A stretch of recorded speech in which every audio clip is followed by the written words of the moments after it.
I'm Christine Abela from Oxygenate Consulting. I'm a business consultant with a strong tech background, helping small business owners move from chaos to calm and take their business to the next level. In this podcast, I share practical ideas and simple systems to make your business easier to run, more profitable, and more enjoyable to own.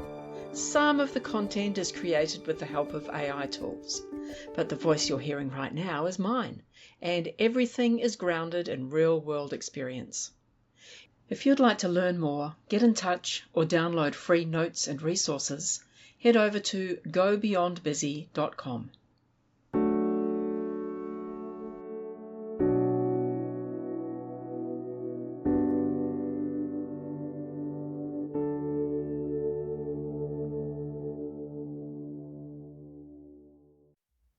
Hi, I'm Christine.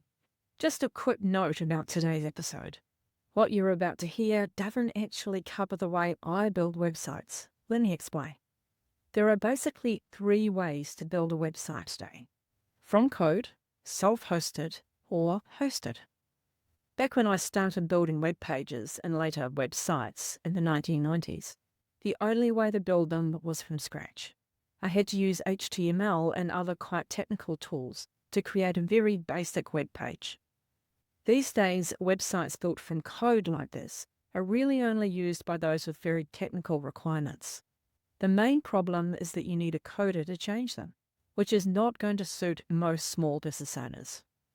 Later, systems called CMSs, or content management systems, came along.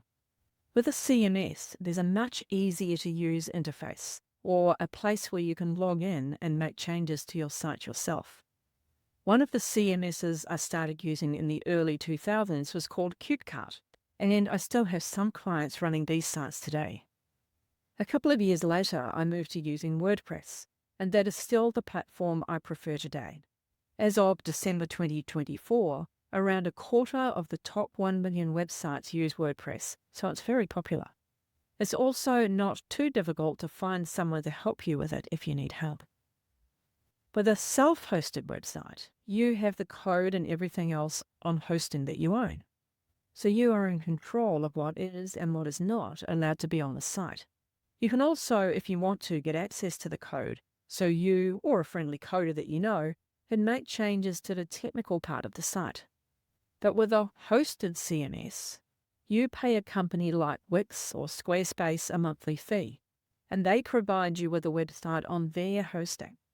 You need to comply with all their rules about content, and if someone complains, they'll take down your website. You also don't get access to change the code very much, if at all. But having said that, these hosted CMS systems are very popular. Not as popular as WordPress, but hey. And they can be an easier learning curve for those who don't want to spend a lot of time actually learning how to build a website, and they just want to get on with running their business. So today's episode will talk about how to build a hosted website using Wix, Squarespace, Webflow, Adobe XD, Framer, or Figma. These principles will apply to other hosted CMS systems as well. If you want help with your website or your business, feel free to reach out to me via gobeyondbusy.com. Now, on with the podcast. For any small business that's really aiming to scale, especially if you're doing, say, between 1 and 10 million in turnover, well, a website isn't just some online flyer anymore. No, absolutely not. It's your digital storefront, really. It's like having a salesperson working for you 24/7. Exactly. And we've gathered this fantastic collection of resources from Go Beyond Busy. There are checklists, ebooks, guides, even prompts, and a whole workbook. They're all designed to help you, the business owner, make your website a real asset. Yeah, really practical stuff. So our mission today, we want to cut through all the noise, all the tech jargon, and give you the absolute essential steps for building and, just as importantly, running a website that genuinely drives growth for your business. Think of it like your shortcut, your express lane, to figuring out what really matters for your website's impact. No getting bogged down. Right. Let's dive straight in. The resources we looked at, they really hammer home this point that your website is often the very first impression you make. Oh, definitely. And those first impressions stick. There was a Stanford University study, actually. It found that a massive 75% of people judge a company's credibility just based on its website design. 75%. Wow. That's huge. It is. And it really underlines why getting those foundational bits right is just so critical from the get-go. Visually, for instance, we're talking consistent branding. Okay, like colors and fonts. Exactly. Stick to maybe 2 or 3 main colors. Yeah. Keeps it cohesive. And fonts, pick 1, maybe 2 max, that are super readable, nothing too crazy. Good advice. And images. Yeah, Ooh. use high-quality original images if you possibly can. Show your team, your products. Lucid Press did some research showing that businesses with that kind of consistent branding can actually see like a 33% increase in revenue. 33%, just from consistency. That's pretty tangible. It makes a difference. And it's not just about looking good, is it? There's the whole technical foundation underneath. Oh, for sure. That's crucial. Like your domain name. The advice is aim for something memorable, right? Try to avoid hyphens or numbers if possible. And a .com or .net is usually the best bet. Yeah, keep it simple. And then reliable hosting is a must. Make sure it comes with an SSL certificate. That's the little padlock you see in the browser bar. Signal security builds trust. Totally. And backups, regular backups. You absolutely don't want to lose everything. It happens. Nightmare scenario. And mobile responsiveness. That's non-negotiable these days, surely. Oh, absolutely non-negotiable. Most traffic is mobile now. If your site looks broken or is hard to use on a phone, you're basically waving goodbye to potential customers. Right. So looks good, works well technically. What about actually building trust and keeping people engaged once they land there? Good question. You need to show social proof. Think testimonials, customer reviews, maybe those trust badges like security seals or industry affiliations. Makes sense. Show you're legitimate. And make it incredibly easy for people to contact you. Like multiple options, contact forms, maybe a chat feature if you can manage it, and definitely clear phone numbers and email addresses. Don't make them hunt for it. Exactly. And maybe the most critical part, your value proposition, what you do, why choose you, needs to be crystal clear right there when they land on the homepage. Above the fold, as they say. Before they even need to scroll. Because people have short attention spans online. Super short. And the resources mention this stat from LedU Partners. Something like 88% of online consumers are unlikely to return to a site after a bad first experience. 88%. So you really only get one shot at that first impression. Pretty much. Nailing these fundamentals is step 1. Okay, so fundamentals covered.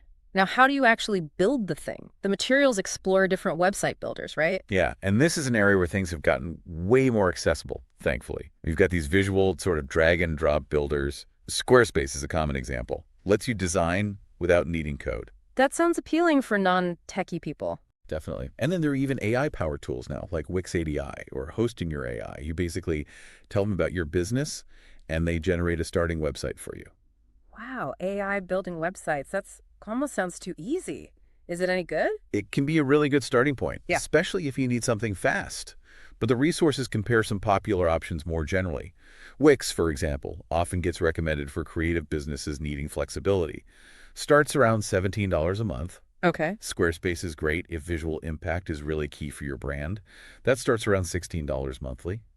GoDaddy is positioned as pretty user-friendly for, say, local businesses wanting a quick setup, maybe $10 a month to start. And Hostinger? Hostinger is often highlighted as a really budget-friendly option, especially for entrepreneurs just starting out. Some plans are just a few dollars a month. So quite a range in price and features. How do you choose? Well, the key thing is there's no single best builder for everyone. It really boils down to your specific needs. What features are absolute must-haves for you? Yeah. An online store, a booking system, a blog, Right. Think function first. and budget, of course. Not just the sticker price, but any potential add-on cost for things like SSL, or maybe a custom domain if it's not included. And think about growth. Can the platform scale with you? Good point. Don't want to outgrow it in 6 months. Exactly. Also consider, like, how good is their customer support? How well do sites built on their platform perform on mobile?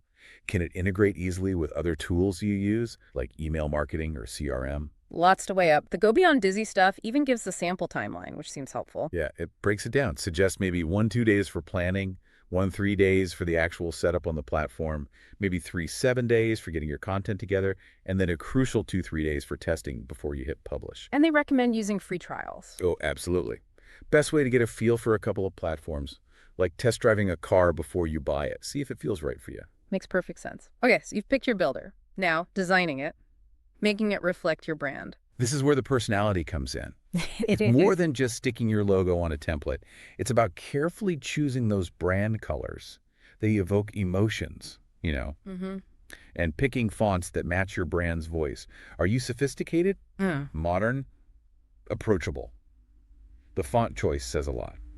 And images, again, avoiding those cheesy stock photos. Please use authentic, high-quality images. Show your real team, your workspace, your products in action. It builds connection.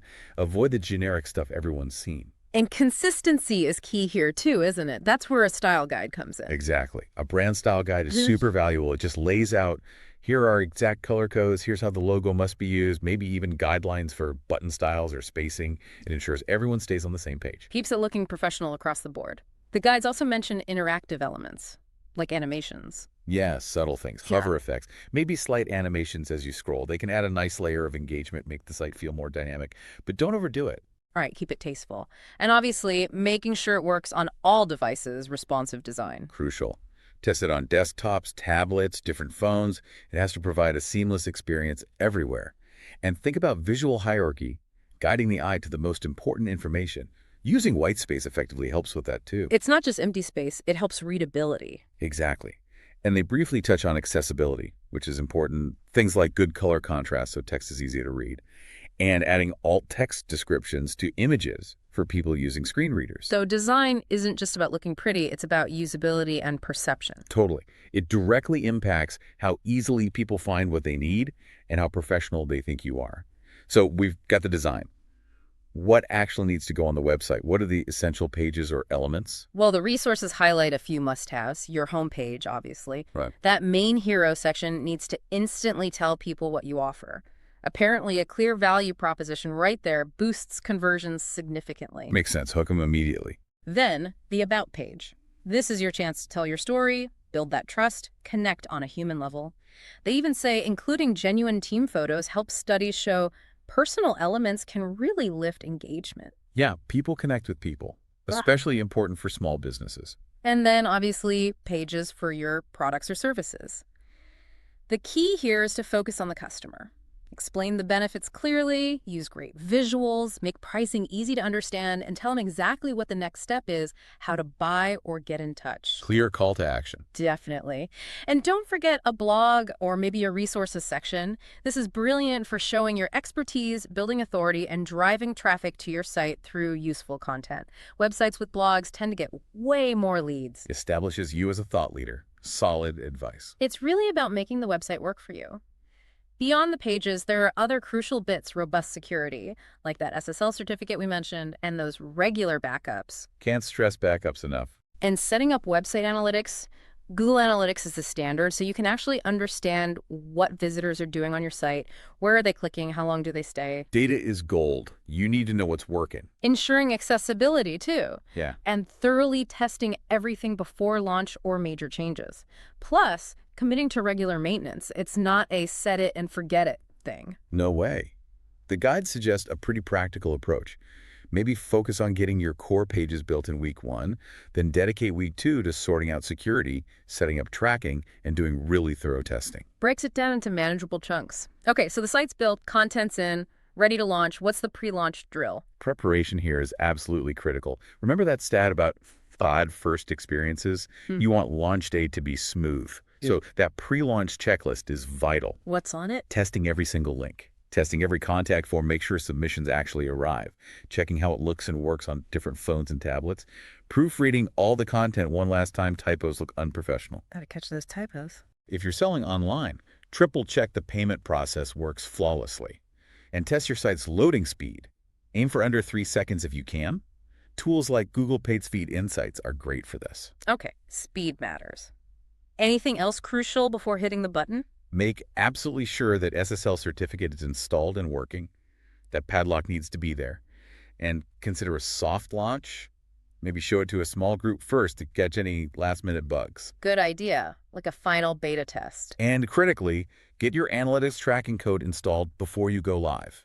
You want to capture data right from visitor number 1. Right, track from the start. So launch day itself. Yeah. Any specific protocol? Yeah, a few key things. Maybe do one final security scan, take a fresh backup of the site right before you make it live, remove any coming soon or maintenance mode pages. Don't forget that. And then, especially in those first few hours, keep a close eye on your server performance. Make sure it's handling the traffic okay and everything's running smoothly. Okay, launch successful. But the work doesn't stop there, does it? Post-launch monitoring. Nope, definitely not. Especially those first 48 hours are key. Watch the server stability, look at user activity in your analytics. How are people actually using the site? Keep an eye out for any error messages popping up. If you take payments, double-check the processing correctly. Vigilance is key initially. And ongoing, you need to track those key metrics: load times, user engagement, conversion rates, error rates. They tell you how healthy your site is. And commit to ongoing maintenance daily checks for security, weekly reviews of analytics, and have a plan for fixing problems quickly when they arise. It's like tending a garden needs regular care. Now, the site is live, it's stable, but how do people find it? SEO time, search engine optimization. Ah, yes, SEO. Yep. Super important. The resources point out that something like 68% of online experiences start with the search engine. So if you're not visible on Google, you're missing out big time. 68%. Yeah. So how do you get visible? Is it just stuffing keywords everywhere? No, definitely not like the old days. Modern SEO is really about creating genuinely valuable content that answers the questions your potential customers are actually typing into Google. So understand your customers' questions first. Exactly. What are they searching for? Tools like Google Keyword Planner can help you figure that out. And think about why they're searching.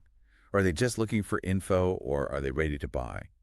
Your content needs to match that search intent. Match the content to the need. Makes sense. What about building authority? Yeah, that's important too. It's not just about your own site. Getting links to your site from other reputable websites helps a lot. Google sees those as votes of confidence. Okay, backlinks. For local businesses, having a complete, accurate Google business profile is absolutely essential. And encouraging happy customers to leave reviews online that boosts rankings and builds trust. Reviews are powerful. What about things like voice search? Good point. People are using voice assistants more, often asking questions in a more natural conversational way. So thinking about those kinds of questions in your content can be smart. Optimize for how people actually talk. And track your progress. Yeah. Keep an eye on metrics in Google Analytics, like how much traffic you're getting from search engines, how long people stay on your pages from search, and if they're converting. And the guides mention some quick wins for SEO. Yeah, simple things you can do. Use clear, descriptive titles for your pages. Make sure your site loads fast. Fix any broken links. Add that alt text to your images.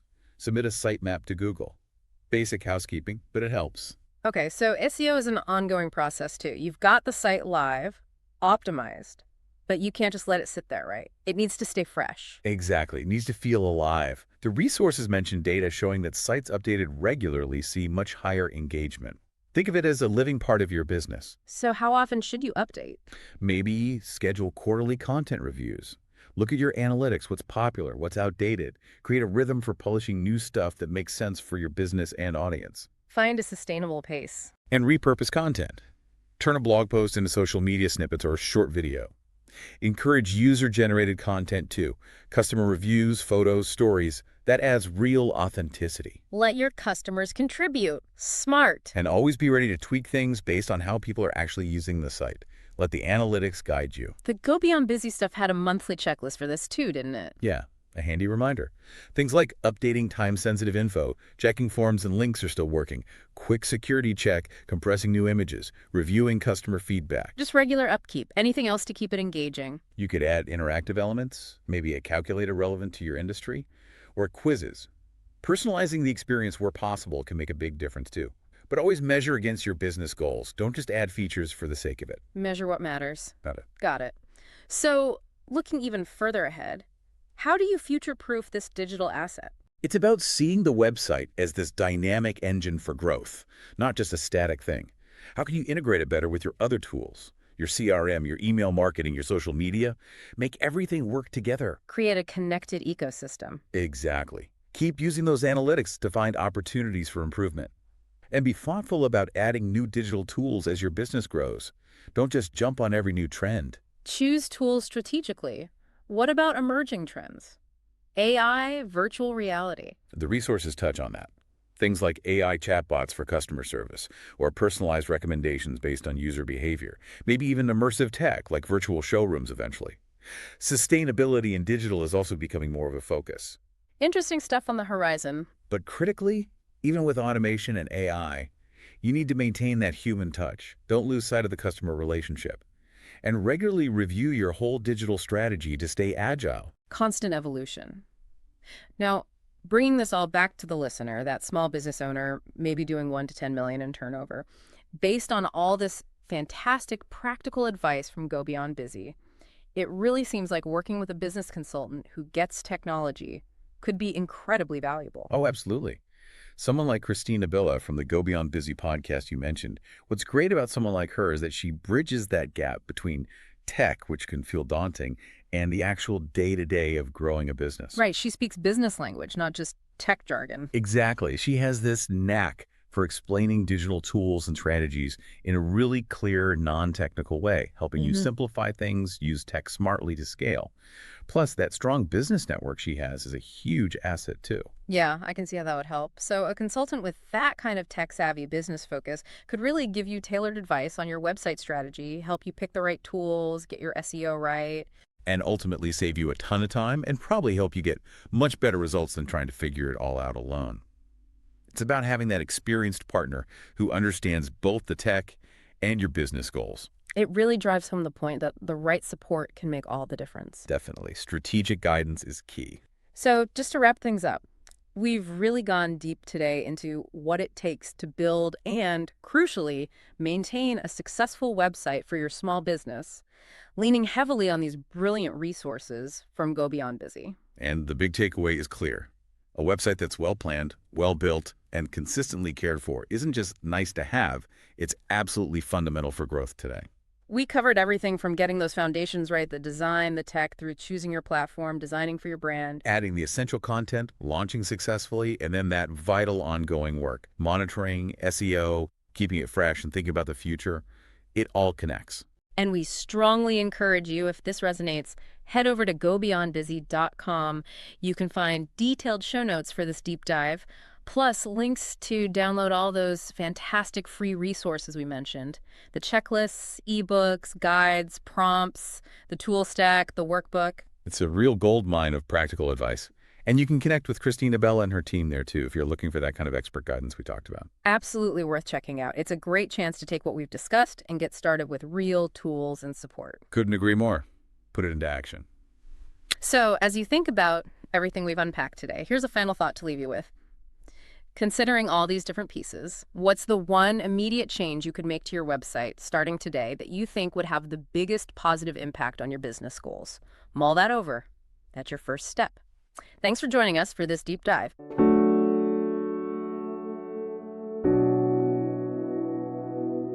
Thanks for listening to Go Beyond Busy. If something in today's episode struck a chord, or you'd like support to get your business to the next level, head over to gobeyondbusy.com. You'll find more resources there and an easy way to get in touch. I'm your host, Christine Abela from Oxygenate Consulting, helping you to fall in love with your business all over again. Thanks for joining me.